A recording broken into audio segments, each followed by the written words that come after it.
I'm heading into Jacob Hicks' show at Bobblehaus Gallery, and Jacob Hicks is one of my absolute favorite artists right now. I'm just totally transfixed by his imagery. I think he does like such a beautiful job of combining, like high levels of rendering with also like pattern and design, which is actually a question that I've been trying to work out in my work, how to kind of combine those two, like almost seemingly opposing elements.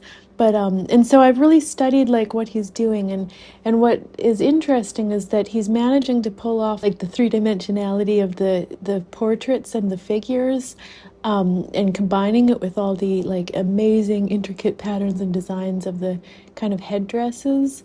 Um, and he's kind of giving the headdresses and the design elements like a bit of three-dimensionality too, so that they actually really blend very nicely together. Yeah, I have no idea how he's coming up with like some of the sort of designs that he incorporates. Like, I just think they're so interesting. Like, for some reason, I find it hard to just make up patterns and stuff, but he's just got like an endless amount of like, yeah, interesting patterns and textures and designs that he can like seem to just draw on, and they fit so nicely together. He paints a lot of portraits of women inspired by Catholic iconography, but he's kind of changing it up. So where most of the like Italian Renaissance paintings that he might be referencing were male idealizations of Eurocentric female vulnerability, in his paintings he's painting, a diverse range of women. Sometimes they're like culturally recognized figures, and sometimes they're women in his like immediate,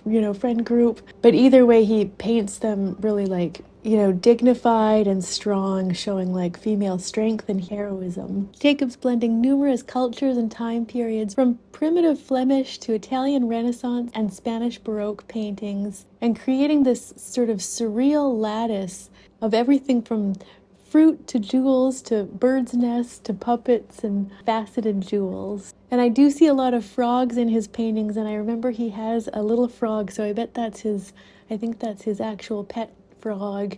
And yeah, this very large piece is really interesting. It's just so interesting to see his development as an artist. Yeah, and just this huge kind of smorgasbord of different elements. I mean, it's almost a little bit cubist in some ways, the way he's kind of juxtaposing these different things, and a bit surreal too. Um, yeah, and just so symbolic.